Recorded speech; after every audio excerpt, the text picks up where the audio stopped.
Hello, welcome to 30 Minutes. I'm Rick Anthony. From time to time, my friend Dr. Hilliad Pouncy joins us, and we have a lively discussion about whatever he wants to talk about. It's always fun. It's always informative, I hope. And we get feedback from my 4 or 5 viewers who confirm the fact that they like having Hilliard on the show. And so we invite him back. Hilliard is a social scientist, political scientist, researcher, author, speaker, all-around Renaissance person. How are you, Doctor? Nice to see you again, Rick. Usually, as I've said before, I'm able to prepare for these shows, but I stopped preparing for you because I never know where it's going to go. Beaten down into submission. You've beaten me down into submission, but I think I'm ready for you. So here's how I want to start today. Okay. A week. No, I was for just a flash. I was just wondering whose show this is. Go ahead.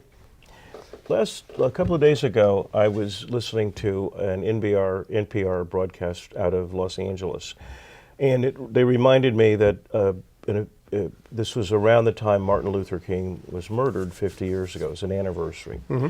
And the youngster hosting the interview was talking to a professor of African American Studies at UCLA. I'm just blocking on his name, but he's a smart guy.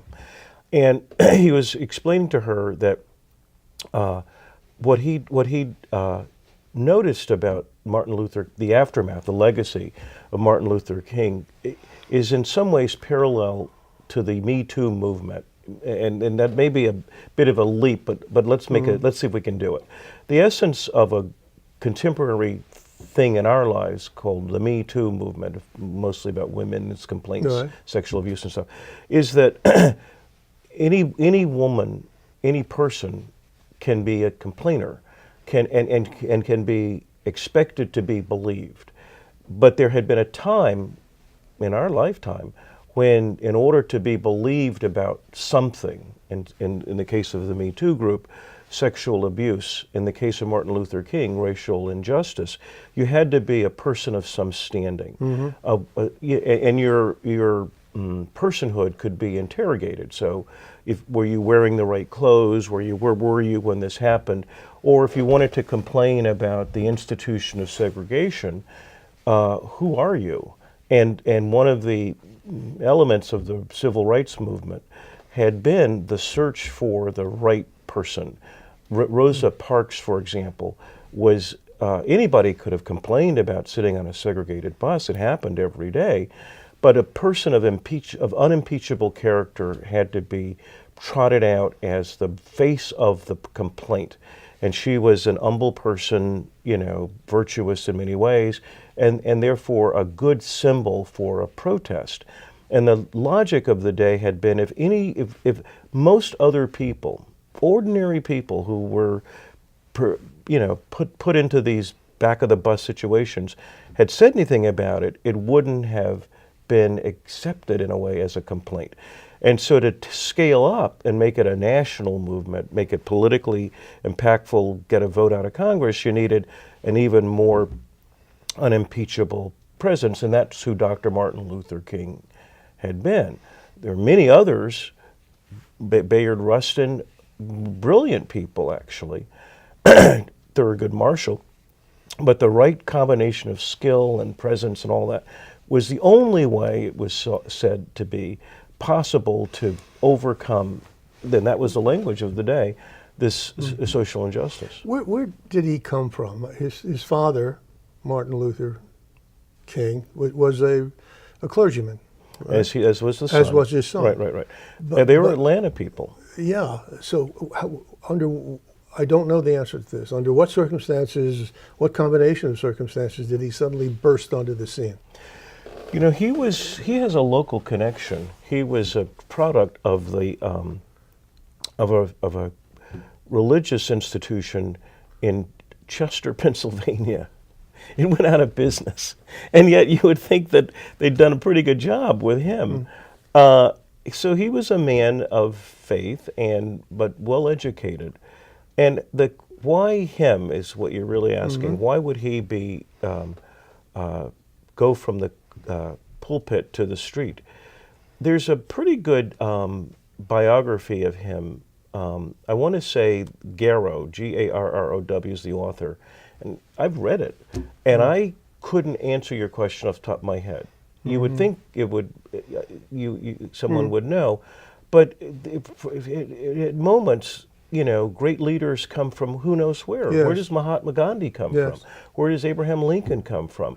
Which makes some people into mystics when they start talking about social movements. But did he originate the notion of nonviolence? No, of course Protest? not. No, I mean, this is I've been Gandhi before him, but no. I've been waiting for you to ask me this question because it's the how same. Could you, no, the how same. Could you possibly have known I was going to ask? you that Because question? I asked the same question myself.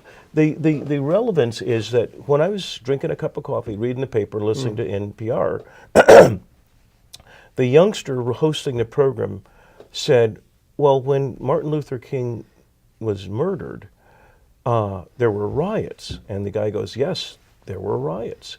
And she said, do you think the legacy that he had of nonviolence will continue with millennials? I mean, if you look around, there are two ways of interpreting his legacy, in a good way or a pessimistic way.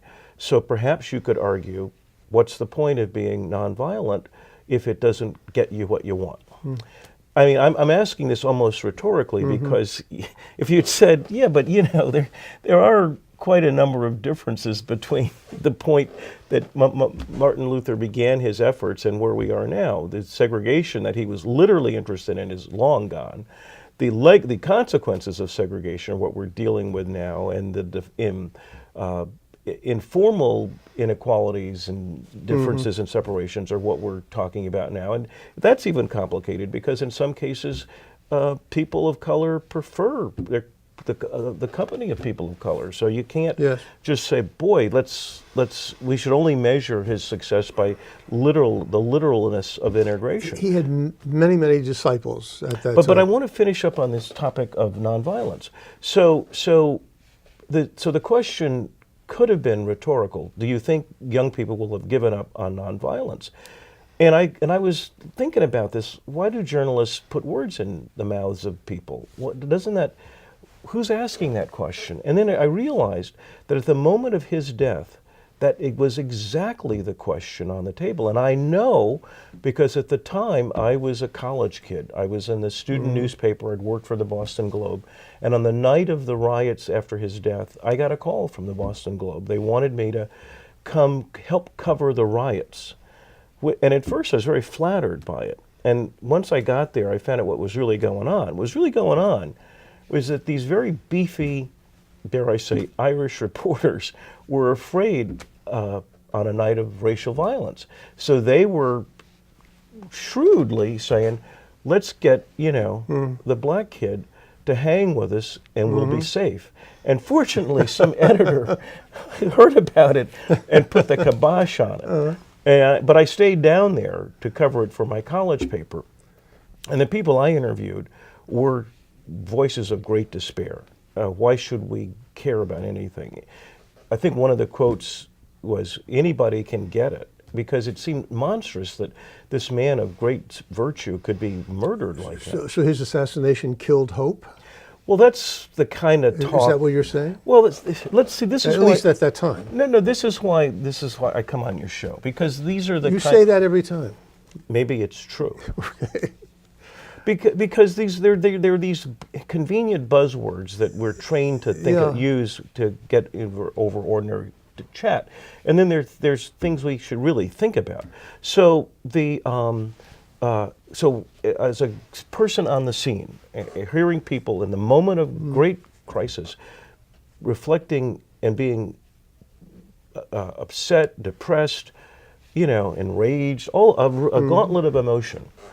And you record it, and then the takeaway should be: is there no hope anymore, or have people given up on nonviolence, etc.? And the thought experiment should be: what happened 2 days afterwards? What were they saying? What happened a year later after what they said? And then over the course of a lifetime, what did people say? And I think the overwhelming verdict, for me anyway, is that nonviolence stands as a hallmark of the civil rights movement and still lives on. But yet, the same thing that happened the night of his murder resurfaced 50 years later, and an interview between, just thinking about it, and the interviewer's question was, so does this mean there's no more hope and people are now going to turn violent? And I was looking at listening to this and thinking, because my first reaction was almost powerlessness, like, have we learned nothing? And then it dawned on me, what a brilliant question it really was. Because where does the side theory of nonviolence come from? Is it Martin Luther King? Is it Mahatma Gandhi? Or is it someone else? And who is it? Christ. Of course. Yes. It's been around for 2,000 years. Yes. And despite, a few hiccups, major conflagrations, most people of that faith would still cling to it. So I think these ideas are resilient, and I think they are, and I also think they're powerful, and I think they, up to a point, work. But why do we have to go through periods of destruction before we can get on to construction? In all of civilization, I think. Certainly Christianity, after the death of Christ, after the assassination of Martin Luther King, the Kennedys, et cetera, and now. But my question that I wanted to ask was... No, but that's a really good question. Can we stop for a minute and honor it? Absolutely. It's in fact a brilliant question. So, and let's attack it this way. The thought experiment would be, someone walks in the room off camera and announces something that destroys what you and I have lived our lives in about believing. I can't even imagine, because we're being impromptu. But the question is, in a 5-minute span of time, upon immediately hearing something, can you change your whole cognitive structure? Can you change your mind just like that because of one piece of information, literally?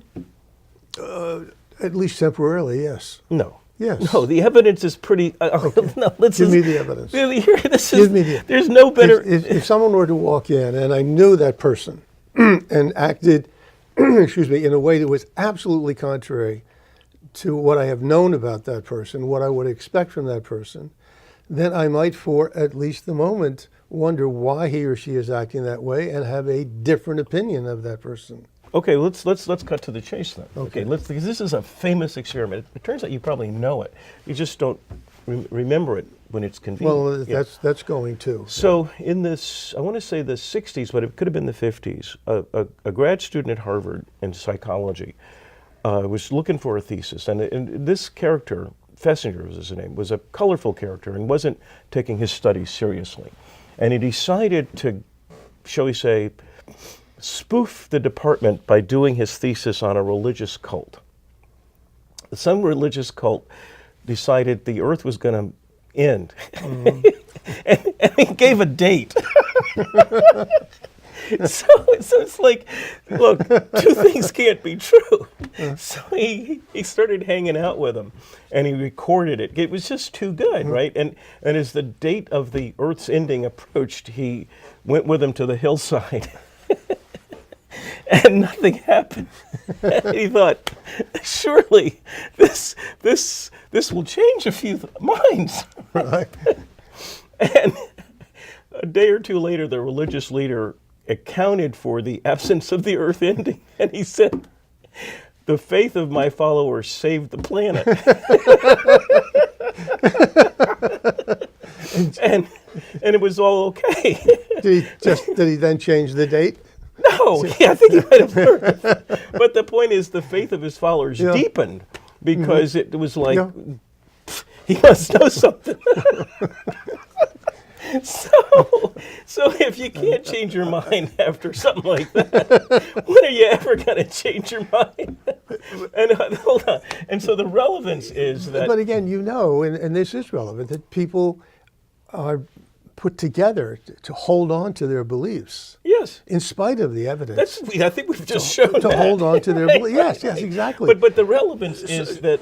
So here's the relevance. What is the relevance? So you were at the question had been, why do we have these ups and downs, ins and outs, changes and all that?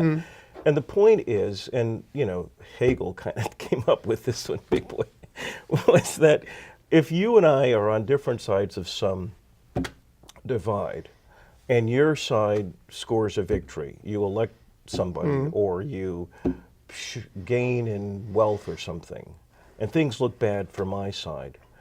My side doesn't look in the mirror and say, you know, we were really wrong about that. The Rick is wise, and we must. I mean, even Pharaoh didn't, after all that, didn't change his religion.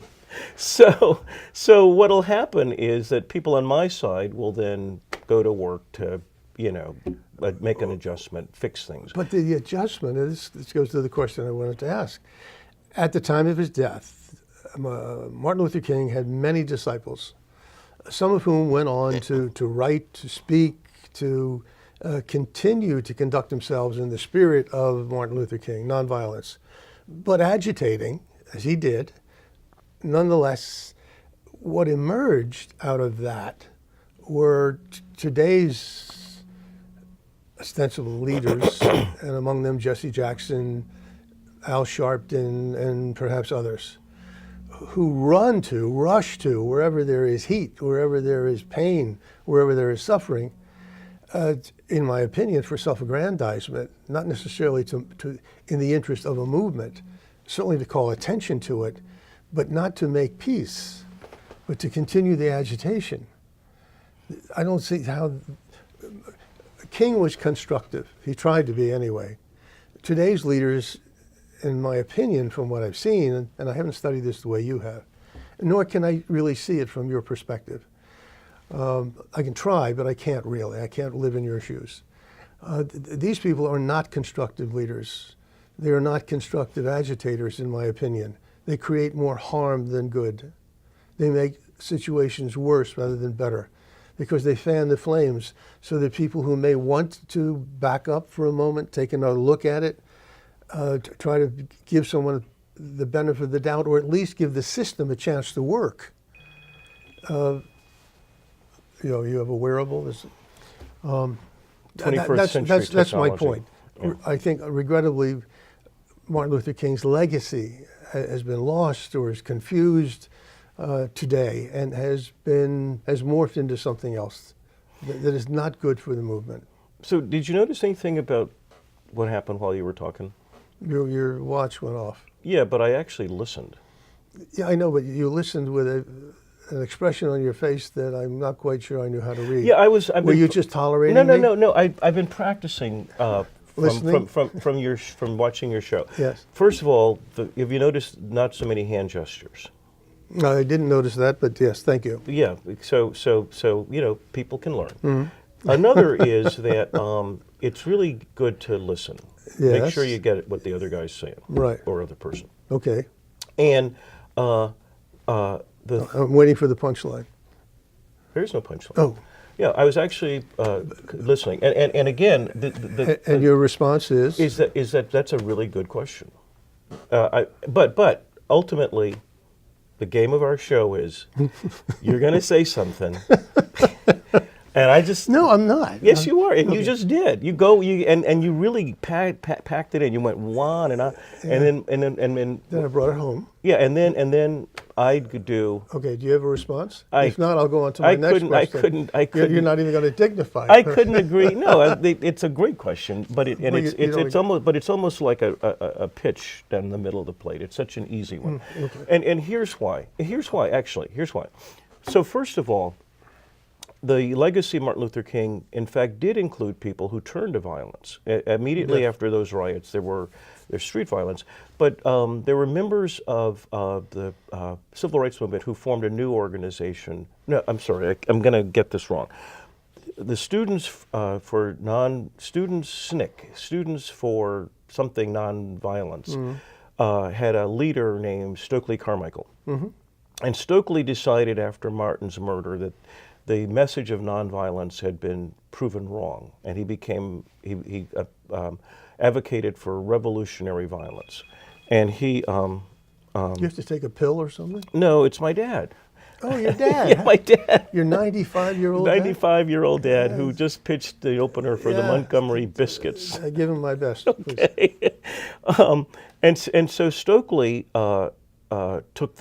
didn't take the lesson that there should be nonviolence. He went immediately into violence, and he ended up in Africa and changing his name Sekou Touré and becoming a true professional revolutionary. So he quite learned something very different from, say, John Lewis from what Martin did. So Martin's product covers a wide spectrum from people who genuinely continued the embrace of nonviolence to people who said America is literally unsavable. And people from all elements in between. But I haven't quite finished yet, because that's why I was listening, because there was a lot you put on the table. I'll try to continue listening.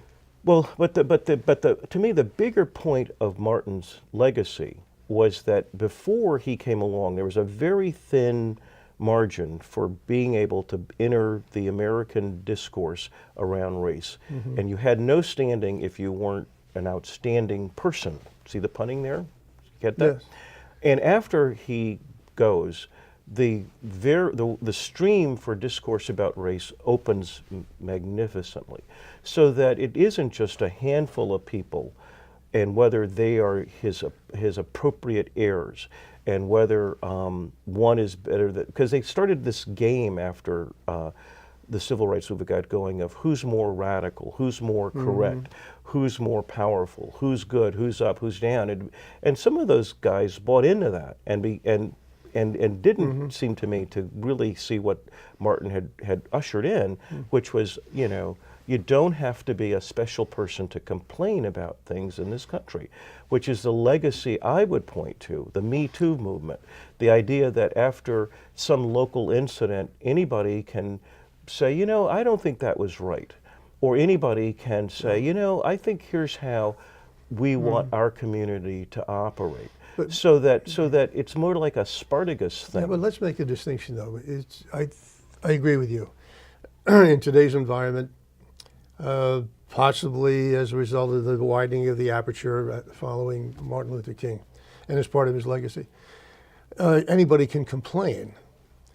But it still takes somebody who can mobilize, can speak for everybody. It takes another Martin Luther King with the gift of rhetoric, the gift of presence, to be able to represent the complaints of those who are simply complaining but don't know what to do about it, or unwilling to do anything about it, and many of whom just fall into the trap of lifelong agitation. So I'm going to, in my view, this is just a repetition of the same question you asked before. so I feel okay about interrupting it.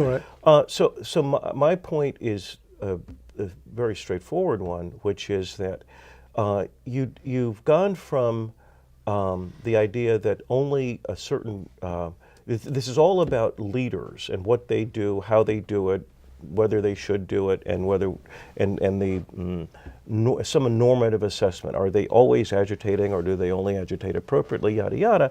And I would say, no, Rick, that's not what happened. That's not, you could cherry pick and find people who profess, but I think the real revolutionary part of what we're doing today and talking about Martin Luther King's legacy is the empowerment of the individual, the efficaciousness of a people, the idea that you really can take responsibility for how you end up in this country, which is what this country is all about. Let me push up really aggressively on this, because I think that's actually important.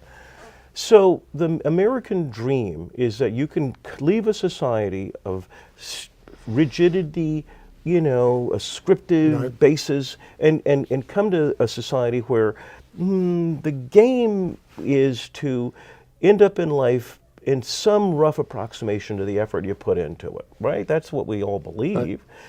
So if you've created a problem for some people in your society so that no matter what they do, they can't move very much, they're, I don't know, oppressed, then the goal of the civil rights movement would have been to say, look, we've created opportunity, we've created a situation where you too, no matter your origin, can play the American game. And for that to happen, you needed these game-changing efforts, protest movements, etc. But at a certain point, that's the product of it. That's what it is.